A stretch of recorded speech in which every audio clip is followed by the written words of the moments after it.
People, on the historic date of 11th of January 1964, it was officially declared by the United States government that cigarette causes cancer.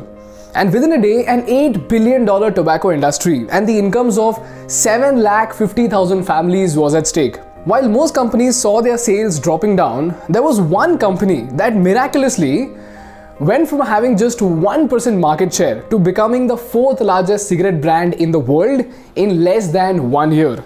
And after 1970, when cigarette advertisements were permanently banned from televisions, this brand became even more popular to go on to become the largest manufacturer of cigarettes in the world. This brand that I'm talking about goes by the name Marlboro. And Marlboro today is so huge that it has got more consumers than its next 10 competitors combined.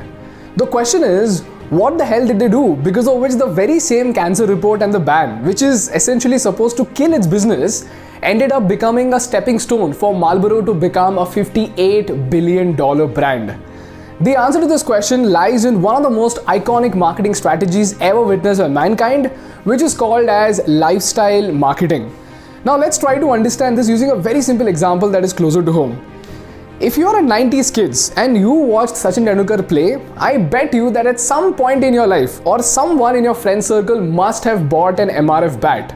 And chances are that when you visited the store, you knew nothing about English willow, Kashmir willow. You did not care which wood the bat was made of. You did not care whether it was original or duplicate. You just wanted a bat.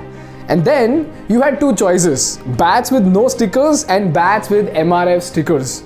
And you chose the MRF bat by default. And then after that, God knows how many years later you realized that the full form of MRF is Madras Rubber Factory. And the fact that MRF is primarily a rubber tire manufacturing company which just happened to sponsor Sachin Tendulkar. Later on, this very same thing happened to Reebok when Dhoni started using Reebok bats.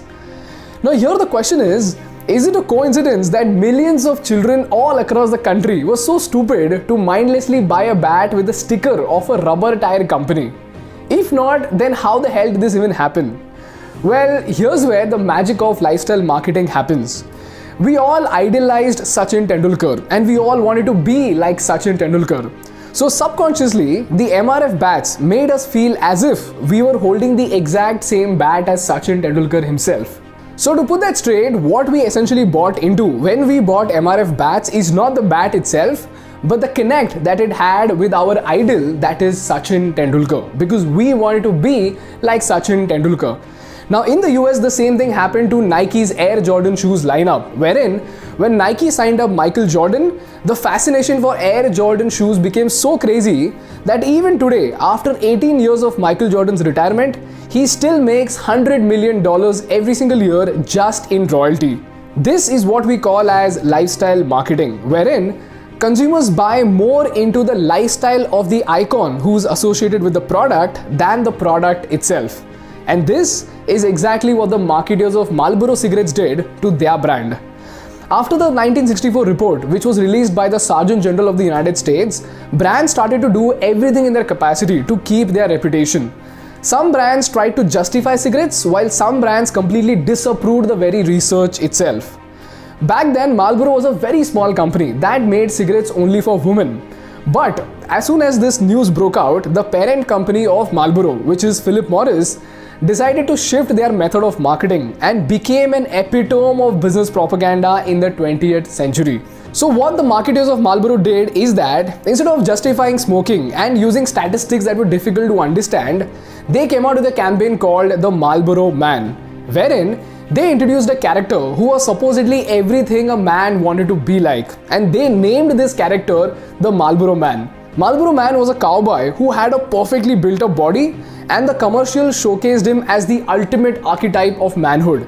He was tough, affectionate and stylish, and overall stood as the icon of freedom and manliness. And just as we kids bought into MRF bats, men of the 1960s were so fascinated by Marlboro Man and started buying Marlboro cigarettes that the commercial became a massive game changer for the company. And within a year, Marlboro went from having less than 1% market share to becoming the fourth largest cigarette manufacturer in the world.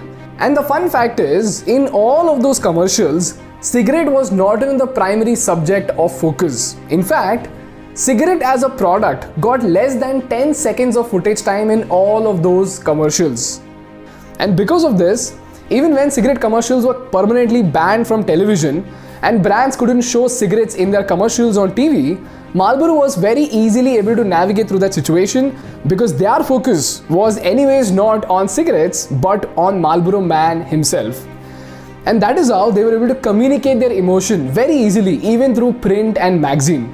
And this is the reason why, even after the 1970 ban, Marlboro's business still kept growing. In fact, the sales skyrocketed because the rest of the brands were struggling to market their brands without showing their products. And that is how Marlboro became a legend in advertising and laid the foundation for Marlboro to become a $58 billion brand. Now, more than a business lesson, there is a very important life lesson that we all need to learn from this iconic case study. People just like Marlboro in the 1960s, even today, what we often fail to realize is that we are constantly being bombarded with lifestyle cigarette commercials that do not appear as ads but in the form of pop culture icons. Now, this includes a James Bond appearance wherein he appears in a tux and symbolizes gentlemanliness, or Kabir Singh, who's portrayed as the epitome of manliness. Now, regardless of how lucrative they look, what is important for us to understand is that they are merely tapping onto your insecurities to convince you to do something which will give you a feeling as if you're an elevated version of yourself.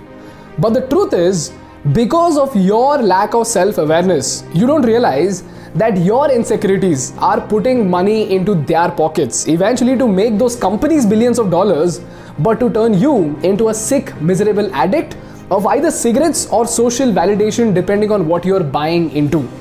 So keep your eyes open and do not fall into these traps. And last and most importantly, my big brother's advice to you is, always remember that buying dumb shit will never make you feel happier or make you a better version of yourself. The only thing that will make you feel better is your acceptance of your insecurities and imperfections.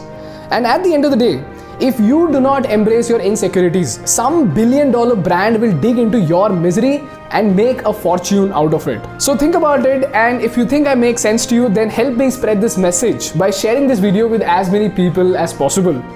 And like once a great woman said, imperfection is beauty, madness is genius.